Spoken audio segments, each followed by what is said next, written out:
And let's begin with details of Prime Minister Modi's visit to Chennai today. It's going to be a big boost for Tamil Nadu's commerce and connectivity because that's the big focus as the Prime Minister visits. He'll be laying the foundation stone of 11 projects worth over 31,000 crore rupees in Chennai. These projects cover key infra such as railways, petroleum, housing and roads. Prime Minister Modi will be visiting Chennai a day after a BJP leader was hacked to death and back-to-back killings are bleeding the city. The opposition is accusing the Stalin government of ignoring the law and order situation in the state.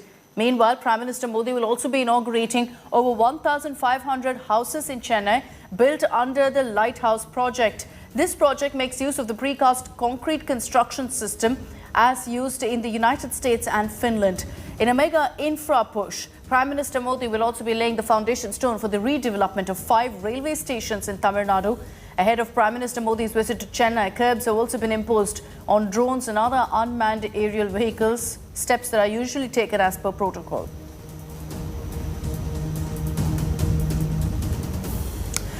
So there's also particular focus on the Prime Minister's visit to Chennai because it's happening 2 days after a 30-year-old leader of the Bharatiya Janata Party's minority wing in Tamil Nadu was hacked to death by unidentified men in Chennai. And all of this happening just before Prime Minister Modi's arrival. A spate of spine-chilling murders rocked Tamil Nadu's capital city. Has Tamil Nadu turned into lawless Nadu? Following the double murder in Chennai on the 18th of May, another horrific murder has come to light, just hours before Prime Minister Narendra Modi's visit to Chennai. A BJP minority wing leader was hacked to death by 3 assailants. 30-year-old Balachandar was brutally murdered by unknown gang in Chennai's Chintadripet. Balachandar was receiving death threats and he was later provided with a personal security officer. The bigger question is that how come gangsters and such elements have become bold and how come such murders are occurring in broad daylight? In fact, on 18th of May, 2 murders occurred in Chennai. Both were captured on CCTV.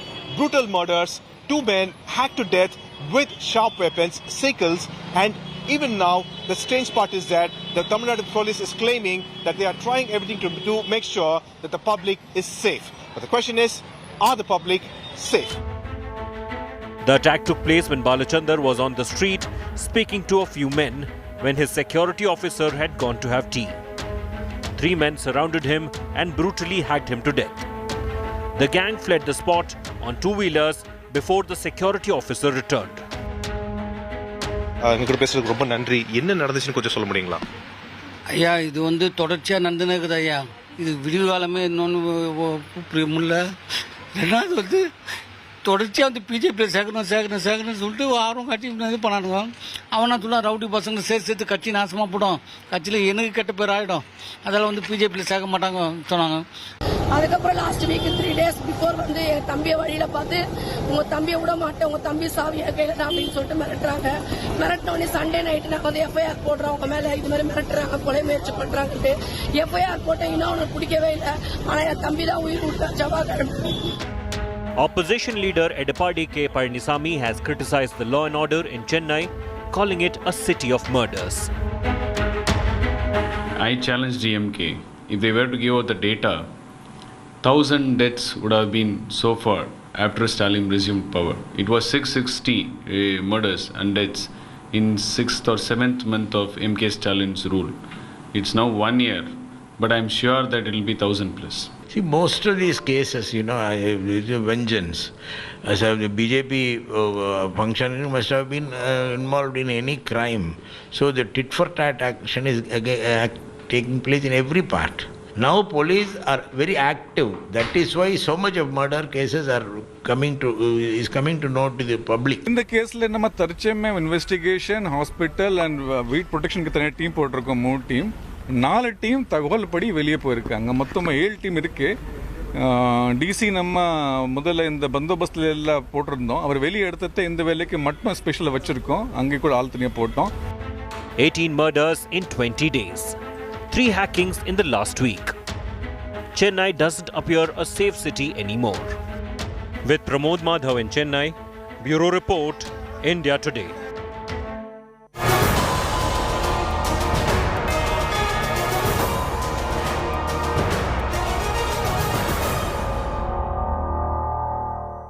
The Gyanvapi showdown continues as the Varanasi court is all set to resume its hearing in the matter.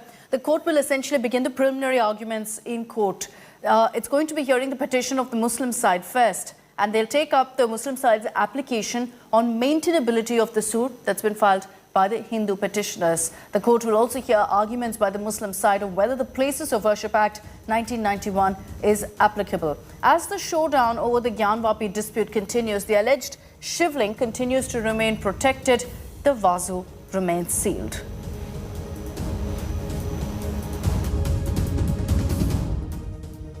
We have already made our submissions. Now the court is going to decide as to in which order the hearing will proceed. There has been no hearing on the merits of the case. Only thing is, the point of discussion which was there before the court yesterday was that in which order the hearing has to proceed.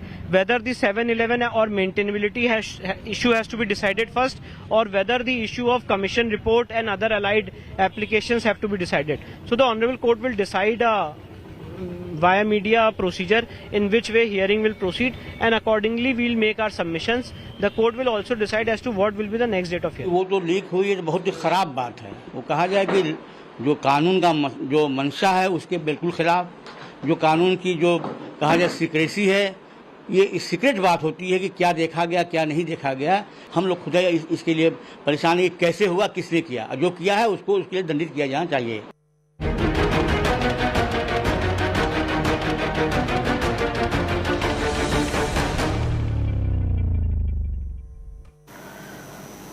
Meanwhile, in Mathura too, there's a very similar hearing as to what's happening in the Gyanvapi case. This is a Krishna Janmabhoomi case that comes up today. The court will hear the plea challenging the 1968 compromise that allowed the Masjid to continue. The court will take up the case of whether the 1968 compromise on the Mandir Masjid dispute was obtained by fraud. The district court on May 19th had in fact said that the court should have considered whether there was any fraud before rejecting the right to worship pleas. Yesterday, court adjourned the hearing on a suit seeking removal of the masjid from the disputed property. That was pushed to May 31st. Accompanied by an application under section 92 of CPC, which specifically states an application which can be filed by an advocate general of the state or two or more than two persons for a common cause, wherein the said application in which we have filed is specifically if any person else wants to join the petitions can join, he may be permitted to join, and the suit may start in a routine way, because if there are fresh suits being filed time and again in personal capacities, they cannot be stopped, but it can so you are saying that a representative suit should be heard so that everything is heard together. Right.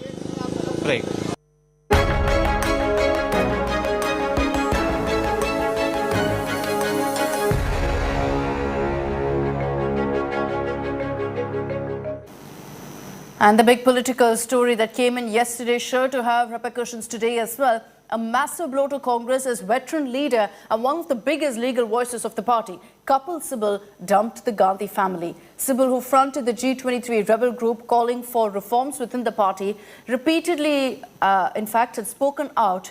He's confirmed that he actually quit Congress on May 16th. He was accompanied by SP chief Akhilesh Yadav while filing his nomination for Rajya Sabha on an SP ticket in Lucknow. After filing his nomination, he said that he wants to be an independent voice in Rajya Sabha to take on the Modi government's shortcomings. So no, he hasn't joined the SP just yet. Another massive blow to Congress. Veteran leader and one of Congress's biggest legal voices, Kapil Sibal, has dumped the Gandhi family. Sibal, who till recently fronted the G23 rebel group calling for Congress reforms repeatedly, said he quit the party on May 16th. On Wednesday, he was accompanied by SP chief Akhilesh Yadav while filing nomination for Rajya Sabha from UP backed by SP. After filing nomination, he said that he wants to be an independent voice in Rajya Sabha to take on the Modi government's shortcomings.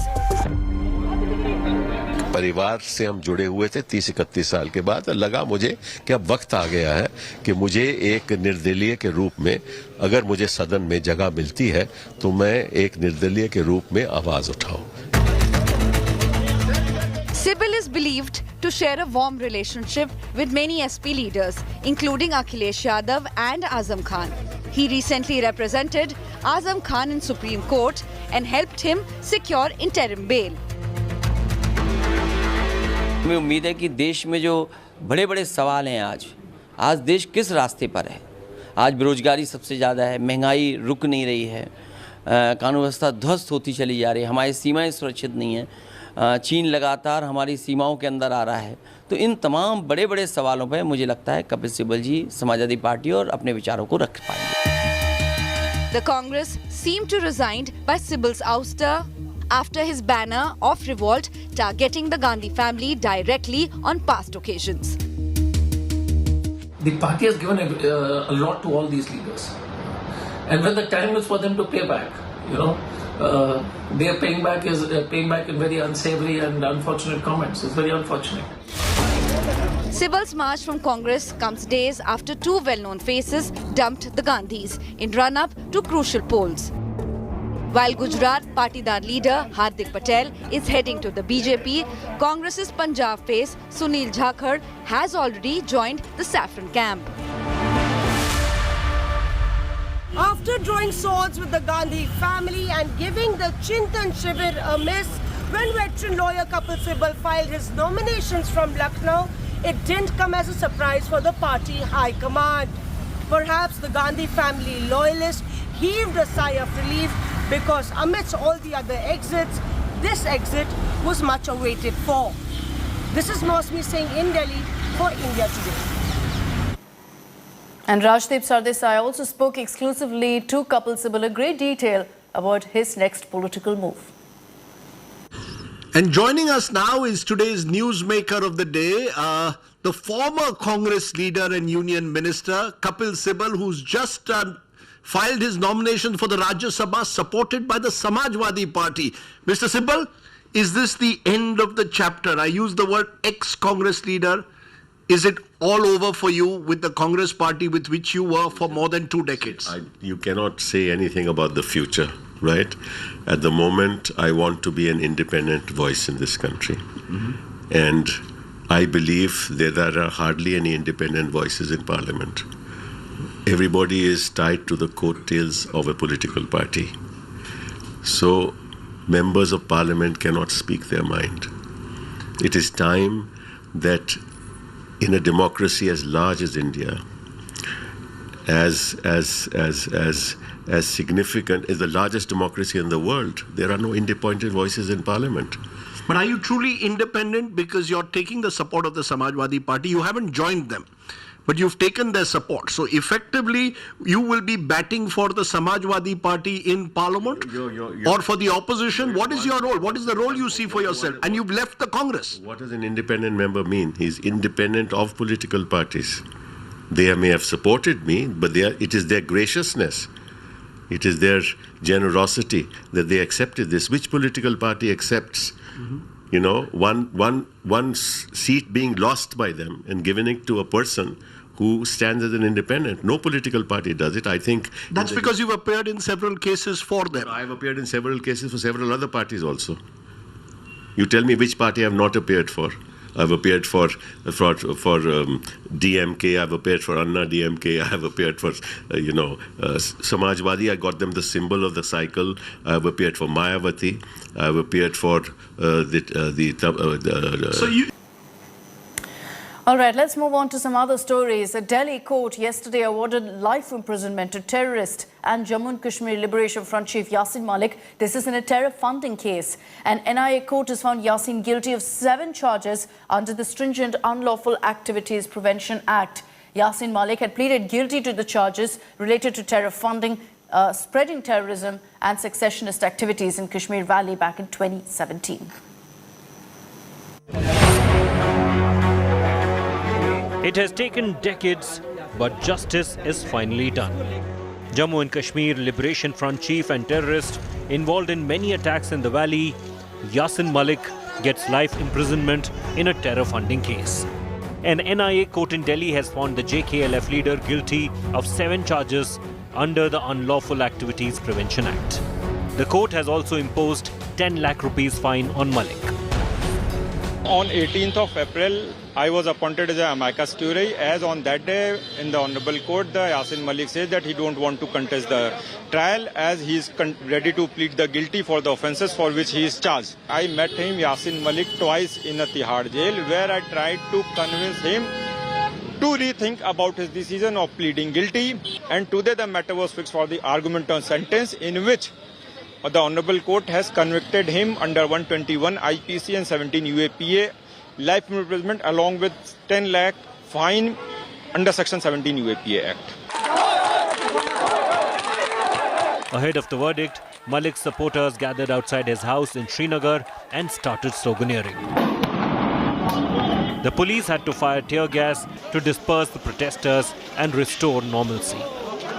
जो इन पर और cases है हत्याओं के या माहौल वहाँ पर ख़राब करने के, पाकिस्तान के इशारों पर काम करने के, किसी का अपहरण किया, किसी को मारा गया, ये सब ये जो अपराध हैं जब साबित होंगे तो निश्चय ही इससे भी सख्त सज़ा होनी ही चाहिए। तो अभी टेरर फंडिंग का और हवाले का मामला है। Malik had pleaded guilty to charges related to terror funding, spreading terror and secessionist activities in the Kashmir Valley in 2017. Malik is also accused of attacking Kashmiri Pandits and killing 4 Indian Air Force personnel in the valley. Nirmal Khanna, the wife of the slain squadron leader Ravi Khanna, who Yasin Malik allegedly killed, called the verdict a big win and added that Yasin should also be convicted for her martyr husband's murder. एक ही president बनाना चाहिए, एक कानून बनाना चाहिए। जैसे इतने कानून बने हैं, उसमें कानून जो है देश विद्रोह में जो कानून है उनको थोड़ा सा हटके और कड़े तरीके से तैयार करना चाहिए, ताकि आने वाली जनरेशन्स को ये मैसेज जाए कि हमने देश हित में खड़े होना है, देश द्रोह के लिए हमें अपने आप को तैयार नहीं करना। Malik is also facing trial for the kidnapping of Rubaiya Saeed, daughter of the then Union Home Minister Mufti Muhammad Saeed, in December 1989. Rubaiya was freed in exchange for 5 terrorists. Among the first homegrown terror leaders of Kashmir, Malik has lost clout in the valley over the last few decades.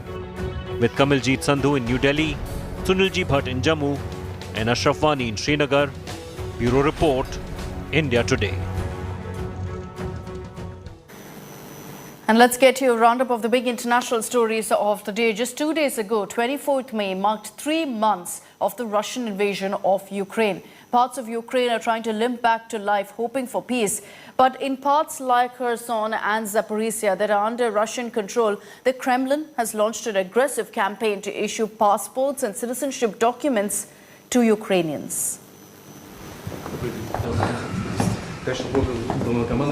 Russian President Vladimir Putin has signed a decree simplifying the process for residents of Ukraine's Russian-occupied Kherson and Zaporizhia regions to acquire Russian citizenship and passport. With this Russification, the two regions are further consolidated. Kyiv called it blatant violation of international law and accused the Kremlin of criminal behavior. On Wednesday, the Russian military claimed that the key Ukrainian port of Mariupol was functioning again after 3 months of fighting.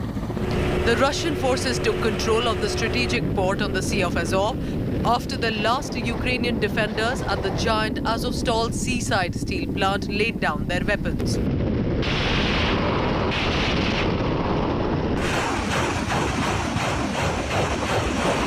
But heavy fighting continues in the north of Ukraine-held Donetsk region.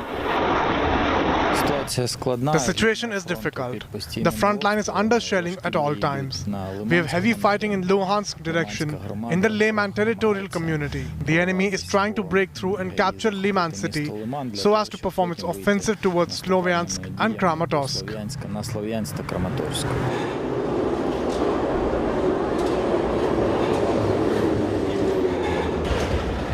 3 months after the war started, the Kharkiv subway resumed service on Tuesday. Ukrainians praying for the peace to return.